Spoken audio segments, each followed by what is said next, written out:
Hey guys, thank you very much for joining us for the first ever operator call. Up till now, we were hosting mostly community calls and one-on-one KYOs. And this time around, it's a great opportunity to see, talk, hear from a lot of our operators and a lot of the network early participants. Today with us, we have quite a packed house, so we're going to go quickly and introduce everyone that is here. And then afterwards, we're going to let Alon present a few updates, which will be followed by two very interesting presentations from the Serum guys and the Dapnode guys. So we have today with us guys from Skills, from Contraband, from Stereo, from Blockscape, from Shard Labs, from Staking, from Hashquake, RockX, OneInfra, Stakely, Eat Staker, Dapnode, Stake in Cabin, Crypto Manufacture, 0xA, and a few more will be joining us. If I missed anyone, I apologize. DM me and I'll introduce you guys later. Cool. So just like every other call that we do, there's also going to be a POAP, sorry. It's going to be live stream and there's going to be people commenting and asking questions as we go. So I'll try to collect all the questions coming in from YouTube and Discord, send it your way so you guys can answer them as well. All right, so without further ado, Alon, take it away. Hey everyone, thanks for joining us for the first ever operators call. The idea behind kind of separating the general community call from the operators call is, of course, just to dig into the, I guess, more technical or performance-oriented aspects of the network and kind of give the operators the stage to just work better and so on. And so we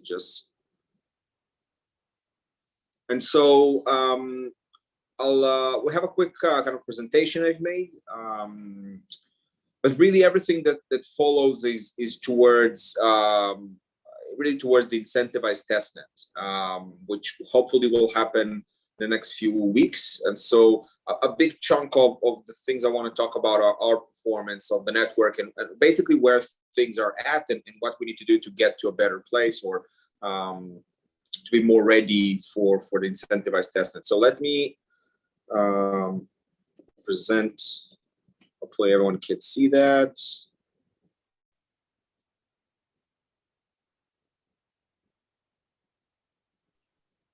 We can't see it yet.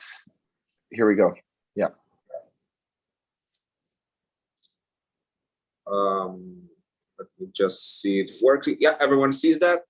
Just the presentation. Perfect. So, so this is basically the agenda. And before we start, really, just feel free to jump and ask questions. This is kind of a smaller type of call, so I really want to make sure anyone who has any questions or want to ask anything has the stage to do so. So we'll go over three things. One is the general network performance as it stands today. Then we'll move towards the tools that I think a lot of people were waiting for. Basically, how do we measure ourselves in a transparent way so that will be really the Explorer side, and we'll also show you guys how it will look like, kind of a sneak preview, because some of it was released a few hours ago, but some of it will be released early next week. So kind of a sneak preview for everyone here. And we'll close up with the incentivized testnet, which really builds on top of the performance, because that's really the, I would say, the go, no-go conditions to it. So in terms of the and of course a kind of a general purpose dev update. So in terms of what we've been doing the past, I would say, month and a half, and where we're going forward. So V4, 5, and 6 were released the past month or so. Those were really major releases in terms of just the overall robustness of the node and the exporter, which is responsible for exporting the data out for explorers and stuff like that. So a lot of the work we've been doing is, one, on the networking side, mostly stabilizing the networking, and that was really version 1.4, 1.5. then adding slashing protection, which was something a lot of people requested, and we finally got around to do so. We started building the infrastructure for fork support. Basically, anytime we will need in the future to fork to actually fork the network. It's not a fork in the traditional sense where you have two chains and you choose one of them. It's really forking in terms of the internal workings of the node. So the nodes are still in the same network, but if we won't manage any type of forking situation, they will simply not come to a consensus, and you'll see just them going into change round, and so on. So fork support really is our way to even during the testnet make sure that we know how to create hard forks and maintain them. So that's really important. And the last piece of the puzzle was really the exporter. The exporter is a type of node on the network which doesn't participate in consensus, but just has the responsibility of saving the different messages from the network, and then obviously being able to externalize that into whatever application you would like to do. And in our case, the exporter, we use that for the explorer. So the exporter sits on the network, listens to all of the different messages, and of course gets the data out. And so that was a big chunk for the explorer. We'll see in a few minutes. And so those were the last three big versions, and V 1.7 was, I think, released just a few hours ago, and that's another improvement around syncing and all different things as we go and kind of test different aspects of the node. We improve them and release them in the versions. But all of those versions were really to stabilize what already been developed and make sure that we have a good ground to stand on and start the incentivized testnet. Really, the big things coming up in the next few months are one, there's a major refactoring and basically rebuilding of the networking for the nodes. That's going to be a big project of itself.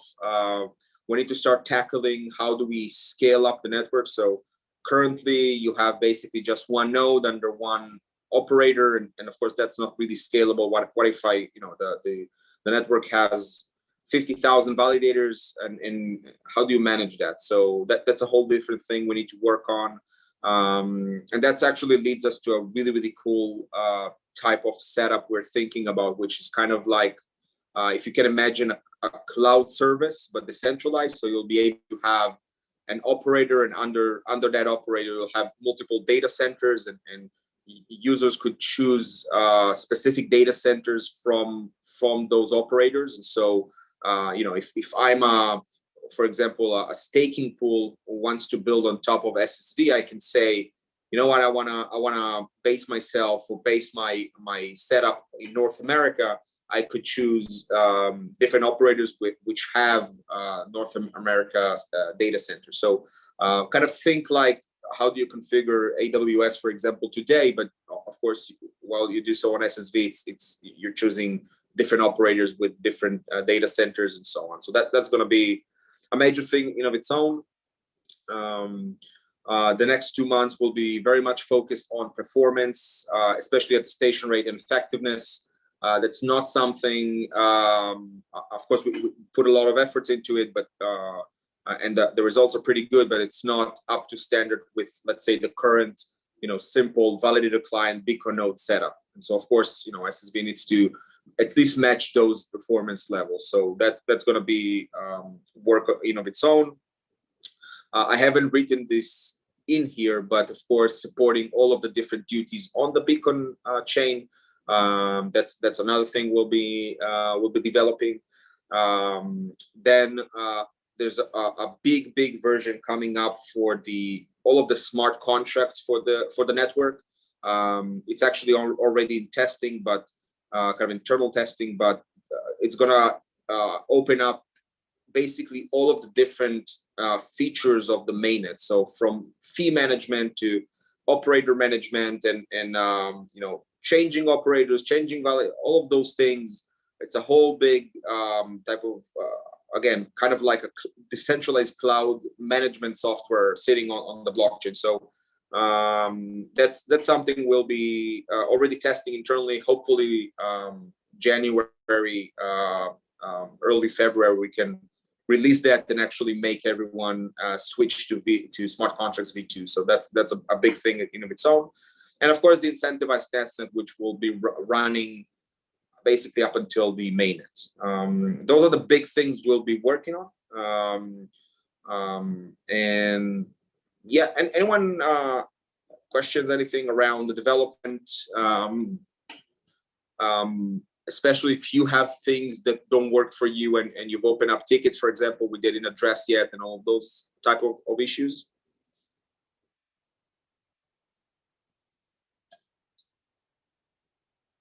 Nope. Alon, can you perhaps explain the rationale behind the releases for the incentivized testnet and what's going to come after the incentivized testnet in terms of the fee and the smart contract calculations?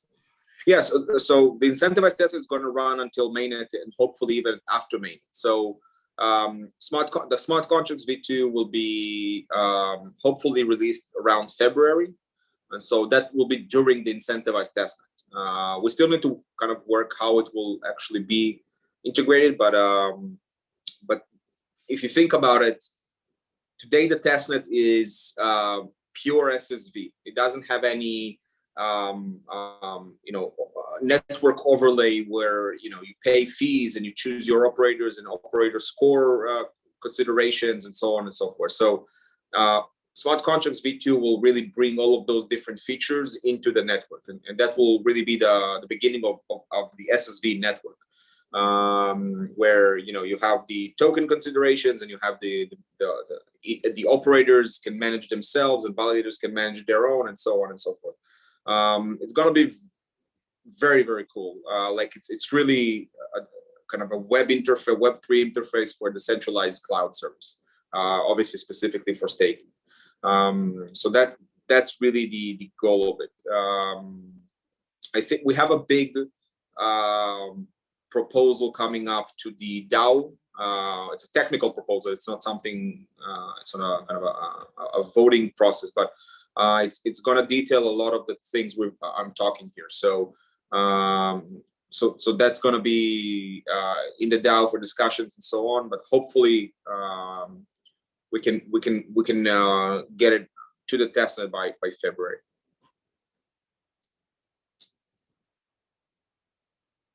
Cool. If there's no other questions, cool. So the next big thing is really the overall network performance. So I'll kind of separate it into operators, validators, and of course the network itself. So in terms of operators, currently there's 550 registered operators, and of course not all of them are active. Actually, just 42% of them are active, which is still a huge amount.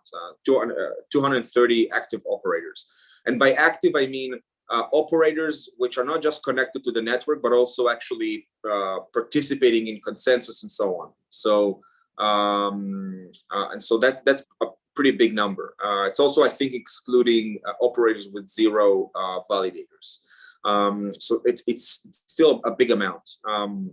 Out of those 550, you have 35 verified and 24 Dapnodes verified operators. Yeah, and so in terms of the validators, we have around 4K validators, just shy of 4,000 validators. Out of those validators, 3,180 are active. Active means that they are not slashed, they are deposited, they're not exited. So roughly 80% of them. Out of those 80% which are active,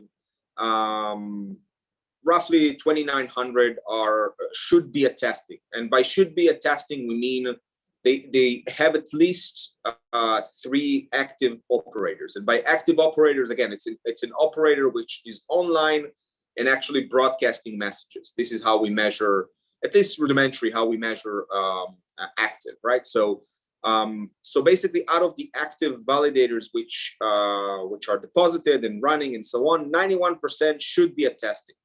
The other 9% are validators which are assigned to operators which might be offline or not running a node and so on.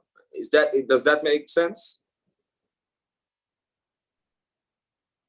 Actually, it would be great if you could explain that again. Right. So out of the 4,000 validators registered, if you go to the Explorer, you'll see 4,000. You'll see 4,000 validators registered on the testnet. Out of those, around 80% are active. Active on the Beacon chain, right? Active on Prater testnet. So, you know, they're not slashed, not exited, and they're deposited. Out of those, and that's roughly 3,200 validators. Out of those 3,200 validators, around 2,900, or roughly 91%, should be attesting. And by should be, we mean they have at least 3 active operators. Because of course, if you have a validator which is assigned to non-active operators, that validator will never attest, right? It doesn't even can't really attest because it doesn't have a quorum. And so basically, this whole thing means that we are trying to focus on and measure which validators should be attesting, but they are not, and then obviously go and try to fix the problem. Does that make more sense?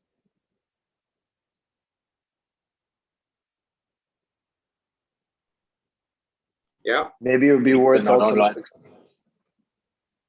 Sorry. Just one quick thing as a reminder for people who don't have that fresh in their head. So the 3 node operator number comes from 3 of 4 needing to be online, right? Everybody chooses 4, and 3 need to be online for the validator to be attesting. Yeah, exactly. Yeah, it's a threshold of 3 out of 4, or if you have more than 4, it's more than it's always you need to always choose 3F plus 1 operators, and out of those, 2F plus 1 need to be present and signing in order to be active.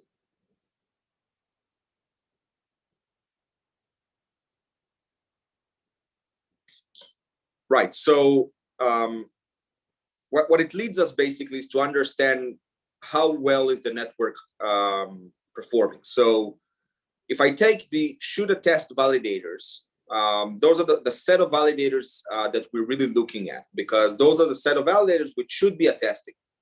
Out of those, about 12% do not attest, and 88% do attest. And those that do attest attested an attestation rate of roughly 93%.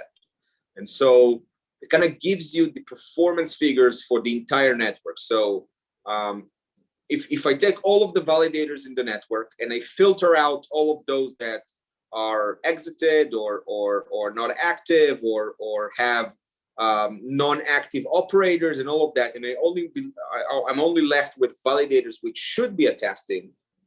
Out of those, 88% attest with an attestation rate of 93%, and 12% of them do not attest. Now, why those 12% do not attest? We need to figure out, right? We need to go and dig deeper and understand why they're not attesting. Those numbers are important because the incentivized testnet, which we'll get to in a few slides, the incentivized testnet, especially for the operators, you guys will be measured by your performance.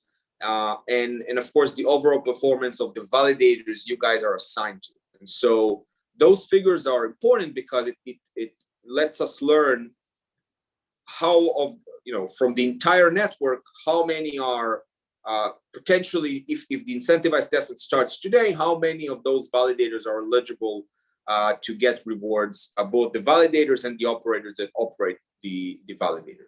Does that make sense?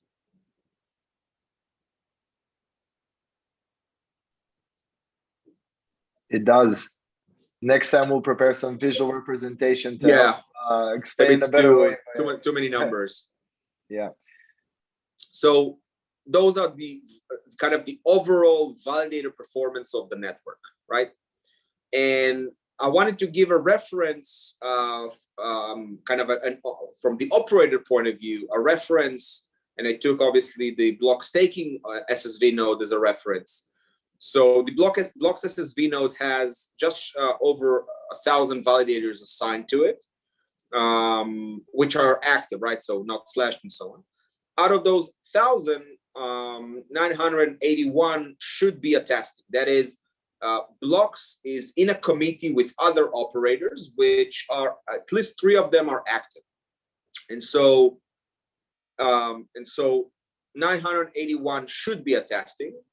And out of those 981, 53 are not attesting at all, 5.5%.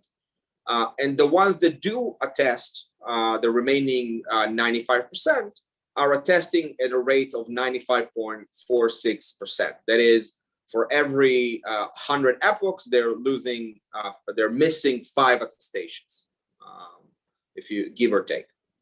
That's kind of just as a reference for our own node running in the network.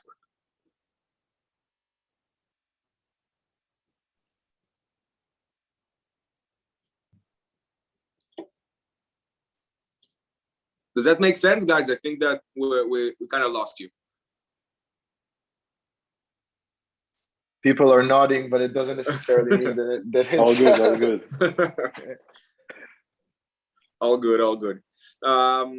Right. So again, this is really the basis of the incentivized testnet, because if the network in itself doesn't perform well, we can't really start the testnet. And so I think with those numbers, we could start potentially the testnet. I think those are pretty good starting numbers, and so of course those numbers we calculated on our own, but we already implemented those type of metrics into the Explorer, some of which got released and some not. And so maybe Dean, could you bring the validator page overview? So all of the numbers, yeah, all of the numbers going to be available in the background in 2 seconds, Alon. Sorry about that. All of the numbers we saw before are basically based on the validator page. Everyone can see that? Or not? Yeah, it's on the screen. Perfect. So I'm not sure we can see that on Zoom though. Could we? You can see it on the YouTube link right now. I will share with the Zoom participants. Yeah, I'm sharing my screen. Let me know once you can see that. Yeah, all good. And now we're seeing it in the screen. Perfect. So we just picked up one validator. Obviously, it's performing pretty well. But what you can see here, and that's really something you, I think we already released that. So if you go to the Explorer, you can see that as well. Basically, for every validator now, you already see all of the different duties it performed within the SSV network, and also which operators signed on what. And so if I kind of scroll down, you can see the different duties. Obviously, all of them are attestations at this moment. And so, you can see all of the different epochs and so on, slots and so on, and you can see which of the operators signed it, which didn't. And on the left side, you can even see the performance for each operator for the last 24 hours. And that's specific for this validator. So Rockx and Skills, congrats, you guys are on 100%. Vortex and block staking just shy of that. So and you can see if you scroll down, for example, and at this epoch, blocks missed. Blocks didn't participate in that round of consensus, although that attestation did go through and did a test on the mainnet, on the testnet, sorry. And so you can have this breakdown. And this breakdown really is calculated by how well is your node participating within the SSV protocol. So if it participates well, if it participates in time, and so on and so forth. Make sense? Any questions on how this works? Nope. What happens if, let's say, you have 100% performance for 3 of your 4 operators, and then one of them consistently, let's say, 0% at a station rate? How would you be able to measure the overall performance? Right. So so what we saw here is really the individual performance for an individual validator.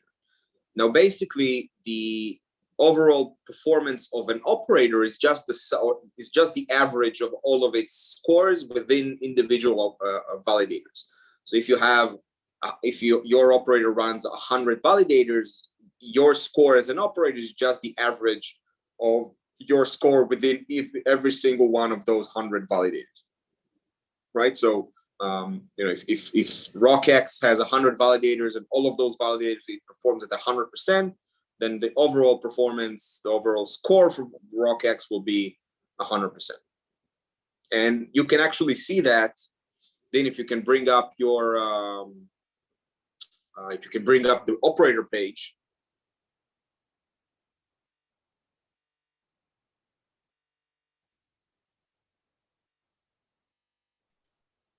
In the meantime, Alon, there's an interesting question coming in from the community.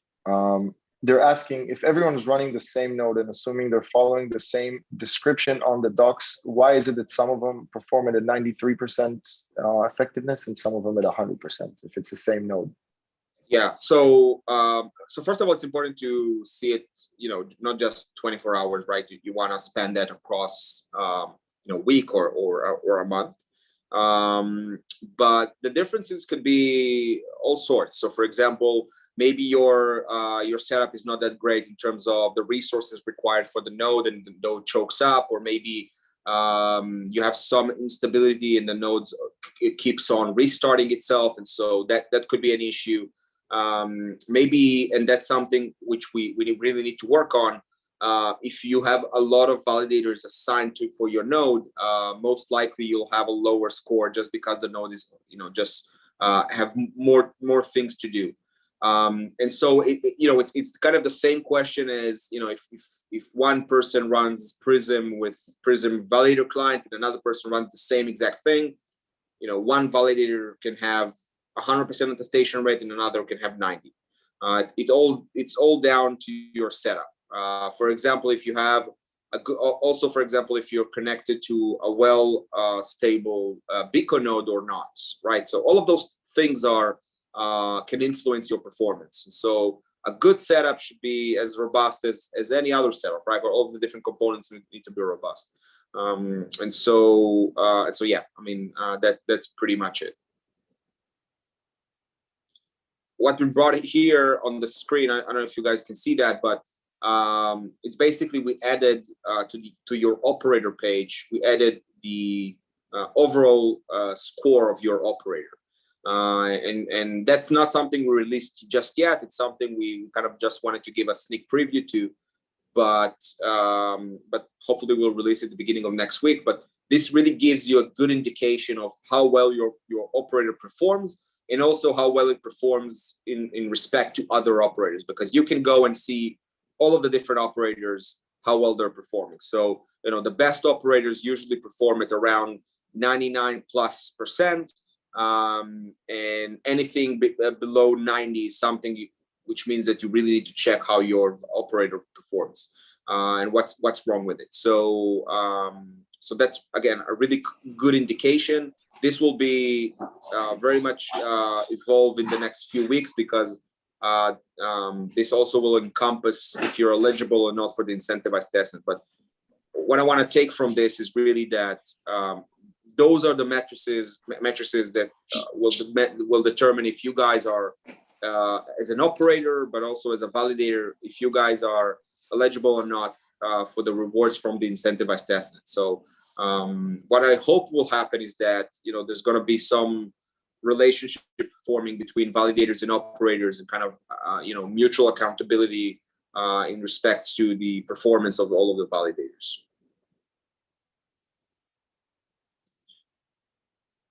Any plan to create some kind of alert? Imagine that one operator, it's like below 75% during 2 weeks. And he planned to create some kind of alert in terms of UI for the validators to don't choose that operator, or any plans to somehow notify that operator that they need to upgrade their setup? Yeah, so I mean, technically it's definitely feasible. It's not something we are currently working on.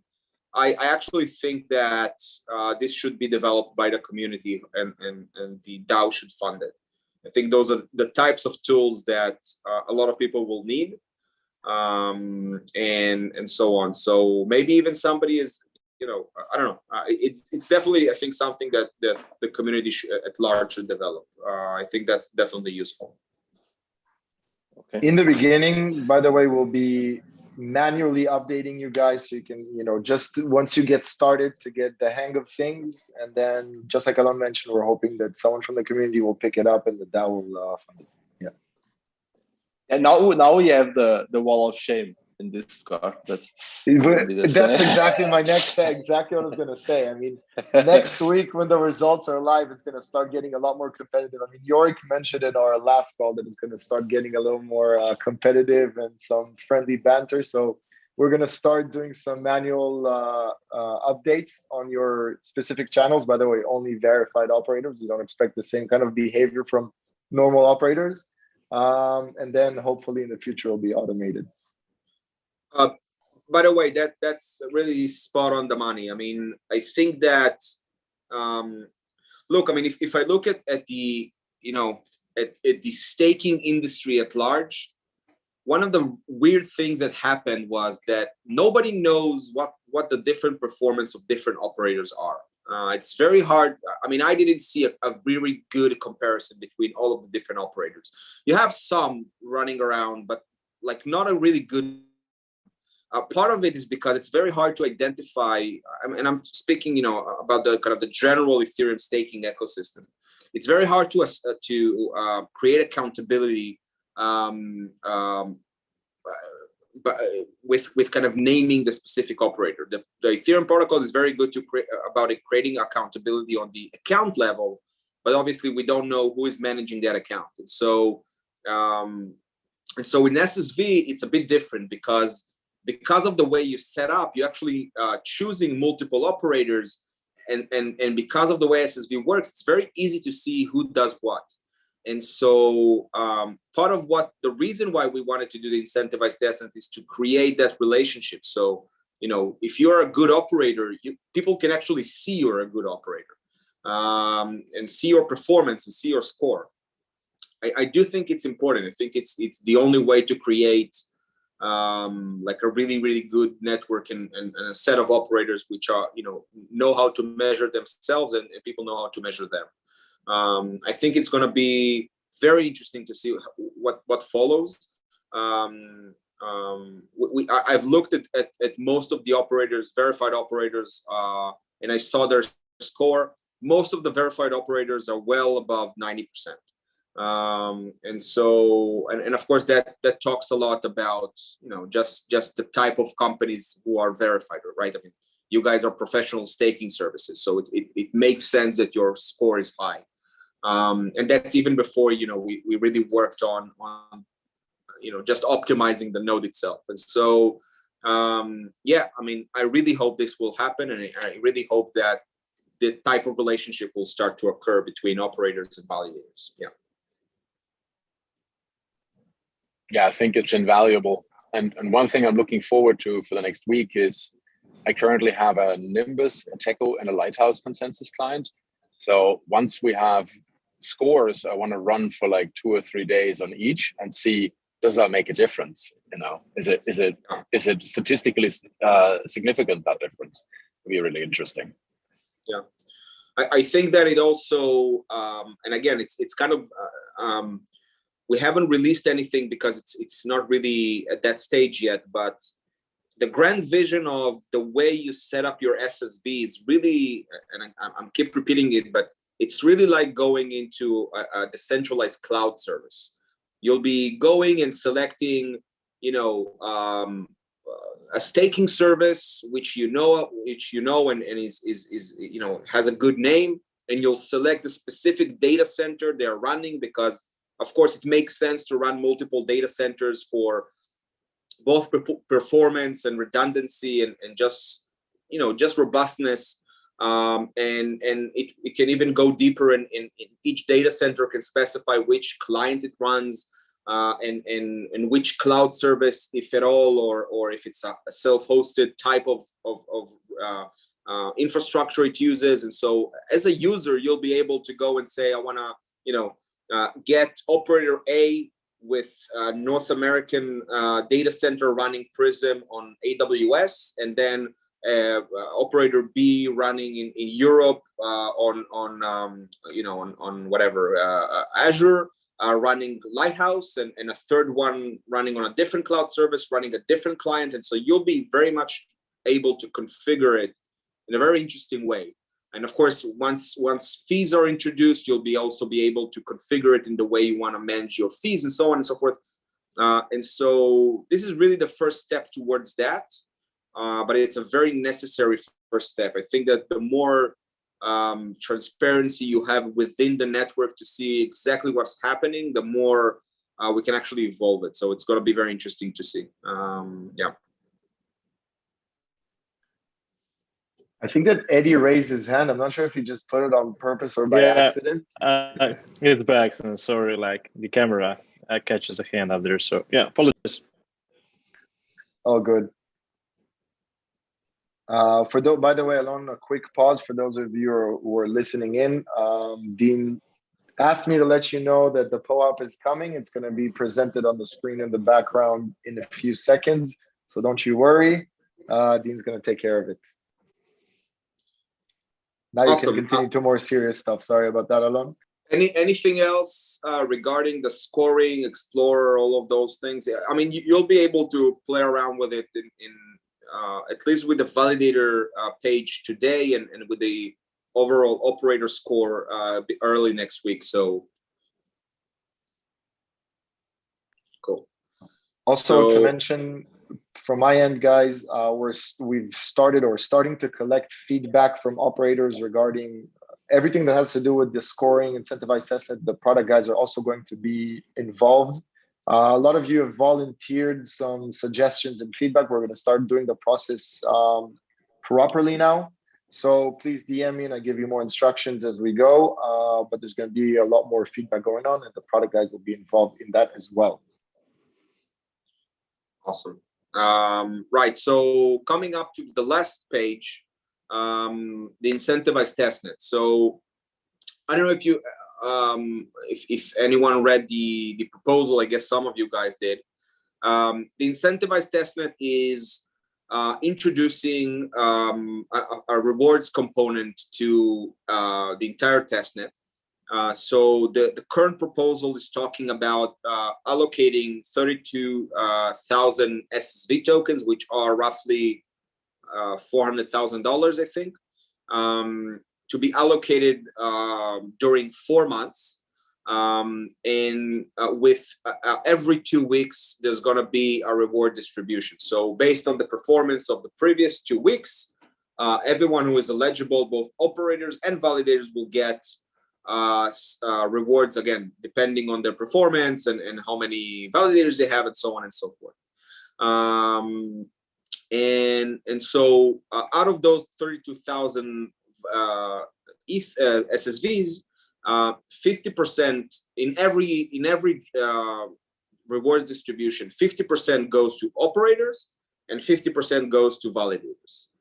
The 50% that goes to operators, 25% goes to verified operators only, both verified and Dapnode's verified operators.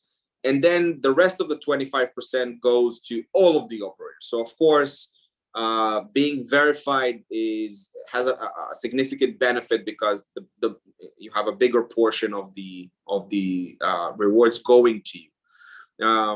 And with the 50% of the validators, the split is 35% for anyone who registered a validator, or at least one validator on the testnet, which also happens to be an SSV holder, and 15% going to everyone that register the validator. So of course here it's skewed towards the the SSV holders to actually go and register validators on the testnet and so on and so forth. And what will happen is that during those 4 months, we'll have 8 rewards distribution every 2 weeks, and during those rewards distribution, the distribution will be according to what I just said. So 50% operators, 50% validators. And really the goal of this whole incentivized testnet is one, to scale the testnet up and get more people involved, but also create that relationship and accountability between the validators and the operators. Because at the end of the day, the better the operators perform, the more the validators get rewards from the incentivized testnet, and of course the operators, if they perform well, they get rewards as well. And there's a big component of performance to it. So if I take an operator, it doesn't matter if it's verified or not, that operator gets rewards for every validator assigned to it if the validator during those 2 weeks of measurement surpasses 85% attestation rate, roughly 85%. We'll see what is the right number, but roughly 85%. And so if you go back to the slides before, currently the average attestation rate for the attesting validators is a roughly 93%. So it's well within the current benchmarks of the net. And so again, for every operator receives the rewards for every validator that is assigned to it. Of course, if it's a verified operator, it will get more. If it's not, it will get less. But the operator is also measured by its own performance and participation within that validator. That's really to eliminate cases where you have 4 operators, one of them decides not to do anything, but the rest of them are doing, and the validator does perform better than 85% attestation rate. Of course, it doesn't make sense that all of the operators will receive the same amount of rewards. And so, if you are a very good, high performant operator, you'll get more rewards than a lower performing operator. So the operator score is really a crucial component in how you get rewarded. And of course, from the validator point of view, the validators want to choose operators which are good, because otherwise, if they're not good and not performing well, their validator won't hit 85% attestation rate, and then obviously is not eligible for rewards, and so they won't get it. Does that make sense? Yeah. Just like the slide before, we'll add some visual representation to help explain this better. And so again, from your point of view, the operator point of view, of course, what you want to have is get as many validators choose you as operators, of course, and then also make sure that you guys perform well and at the highest possible way, because that will maximize your rewards distribution. And so hopefully the rewards will be significant going forward. Of course, it all depends on the price, but hopefully that will be significant enough to really encourage both operators and validators to participate and scale up the testnet and take the testnet to a different, I would say, level of engagement. Yeah, that's it from my end, basically. Unless we have any open questions from anyone. There's actually a question coming in again from the community. Again, I didn't mean to answer those questions. It's a great question. They're asking about specifically the status of becoming a verified operator. A, how did the guys on the call become verified operator? And B, how can we become verified operators? Right. So actually the process changed a bit. So up until even currently, it's a very centralized process. So basically it's just partners coming in, and we ask them to run a node, and then just see that they're serious and they can commit to running the node 24/7. This is what happens now. And of course, that's very centralized. It's basically, kind of the core team decides. Once the incentivized testnet starts, there is a proposal to go through the DAO actually to get verified. So if you go to the DAO forum, there's the incentivized testnet has two separate proposals. One is the incentivized testnet proposal, and the other one is, which is obviously attached to it, is the verified operator, I would say, kind of process, right? So the idea is that the DAO can decide who is verified and who is not. Yeah. Got it. Thank you. Alon, we're running a little bit short on time, so I'll speed up the last part because we still want to hear from the Serum and the Dapnode guys. So first of all, just a quick note for everyone's listening in and all the participants. This is the first call. So during the first call, obviously there's a lot of agendas and a lot of updates to cover. On the next calls, we will give you guys the center stage to present your work, address your users, address the people using you as operators on the SSV network, explain sort of what your plans are or how you do things a little bit differently compared to anyone else. And I think that the Serum guys, I think they're here. They were a bit late to the call. I think the Serum guys would love to talk a bit about what they do and how they interact and sort of what their plans are moving forward. Are you guys here? Yeah, I'm here. Oh, hey, awesome. Hey guys, my name is David. I'm from the Serum team. Stefan, who is our CTO, is sadly today not here. He has other plans. A short summary of what we are doing. Serum is a Ethereum node setup. We basically partnered up with the SSV network and the network DAO to integrate SSV into Serum. Today, funnily enough, today we released our roadmap for the next 6 months, how it is going to look exactly, which also includes SSV. We are currently, maybe you could look at our operator page for a second. We're currently kind of, how should I say it? I'm not allowed to swear, am I? Like, freaking We'll censor around. it out after, it's fine. Okay, a little bit fucking around with it so we can see the limits of the system and to integrate it hopefully in the next 6 months already. So yeah, has anyone any questions about it? Like, can't answer anything technical though. I have to wait for Stefan, sadly. It would be really good if you could share your roadmap with the community Oh, in the yeah, channel. sure. And then we're going to start, feeding the community with more and more information about each one of you guys. So this is a great example of something that would go straight up on the community. If you guys have specific things that you want to include, feel free. We're quite flexible. Oh, wait, excuse me a second.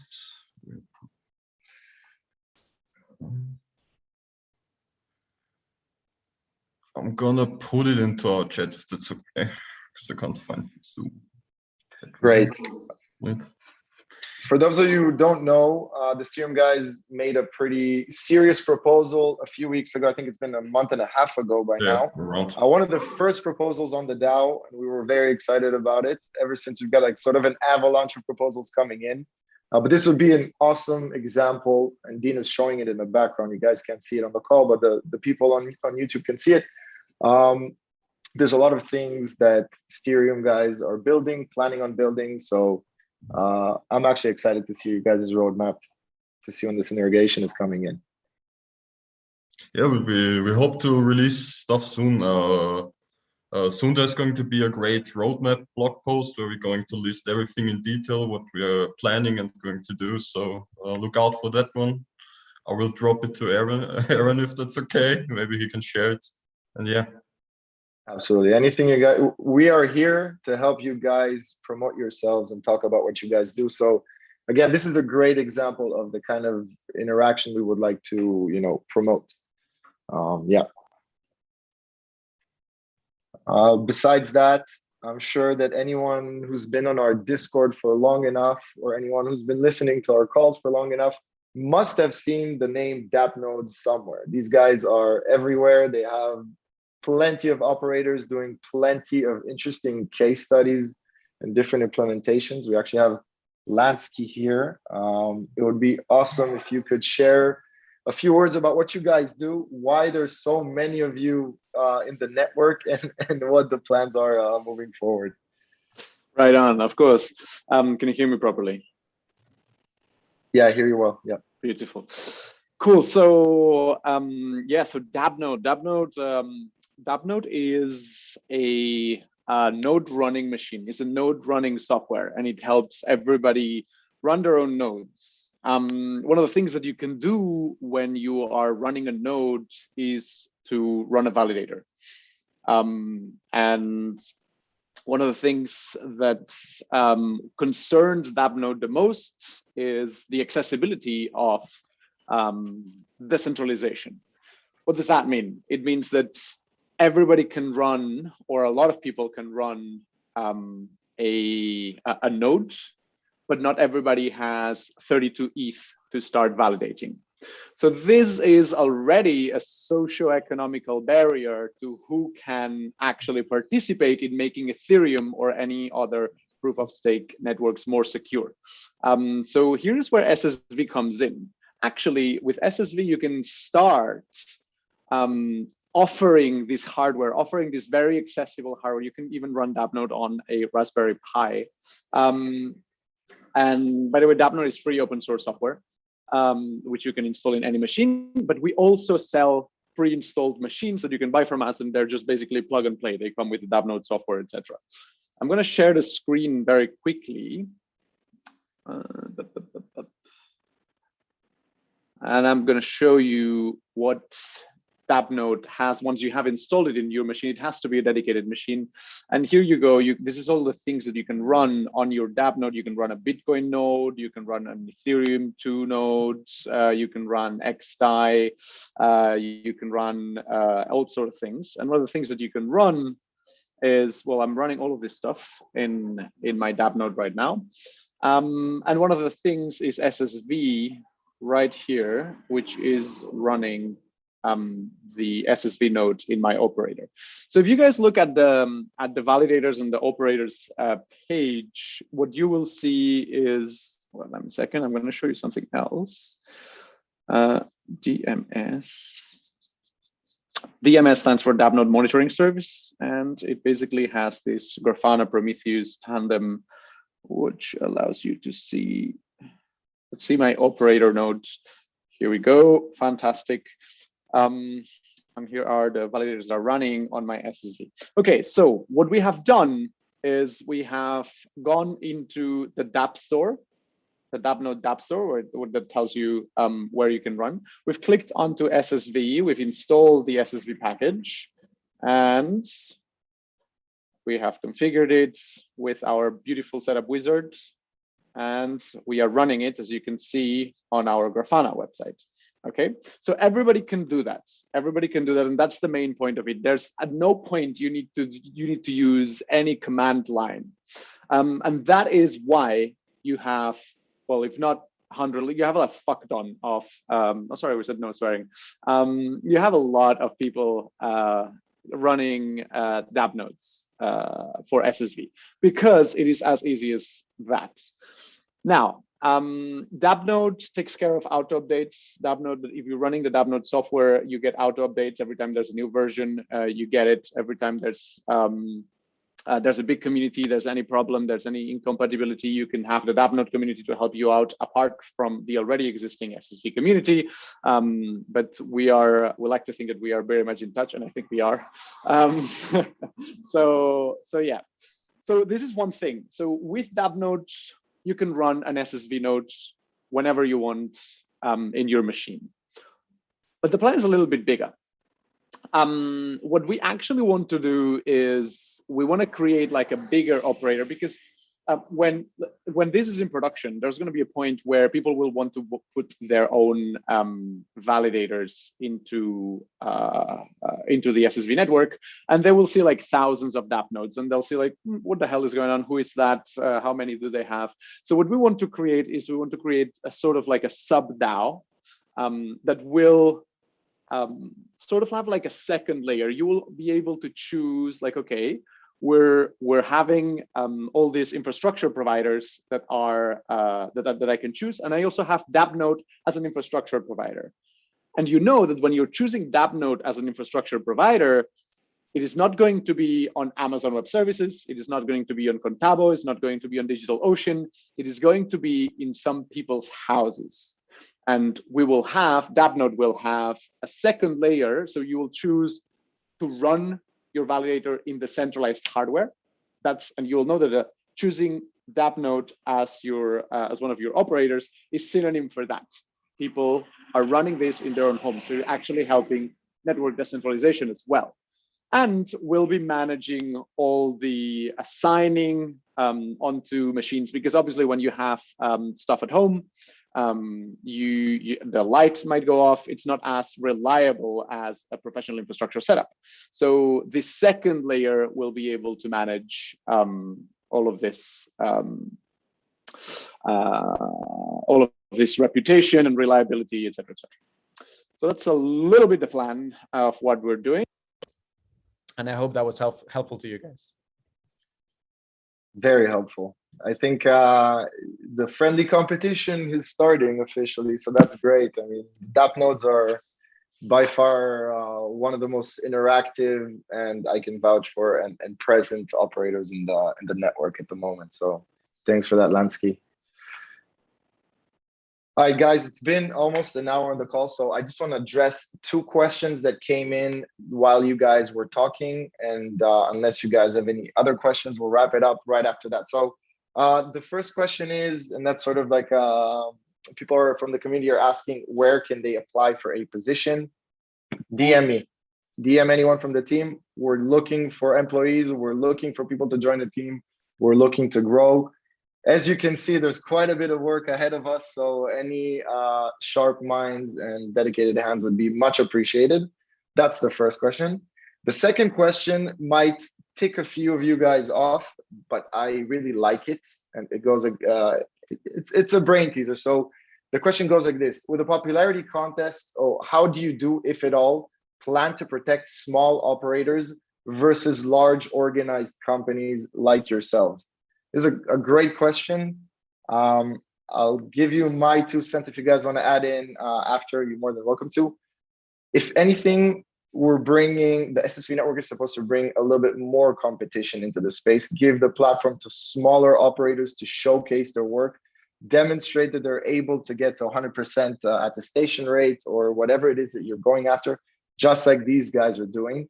You have the full platform for it. You have the infrastructure for it. If you're able to outperform anyone else, there's no reason why people shouldn't be able to join you. If you're able to adhere to whatever the DAO is requesting of you to do in order to become a verified operator, there's no reason why you shouldn't become a verified operator. The way I see it from the marketing perspective, from the community perspective, the objective of SSV is to open it to everyone, right? So there is no high barriers of entry or large costs involved with opening a new website, dedicating a team to it. If you do your job and you run the node properly and you perform the way you should, there is no reason why people shouldn't join or use you as their operator.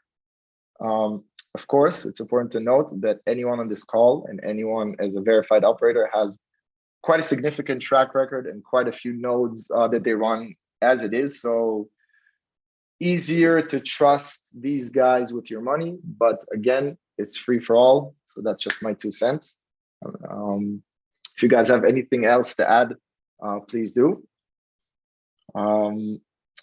Lastly, last but not least, just to summarize what Lansky and the other guys said, we're going to start working on case studies. So we're going to start writing down, just off the top of my head, it's going to be Serum, it's going to be a lot of Dapnode, it's going to be Yorick, and their use case is going to be client diversity. We're going to start drafting case studies and explaining and sharing to the rest of the community. So again, if you're interested in doing something like that or presenting next week, please let me know.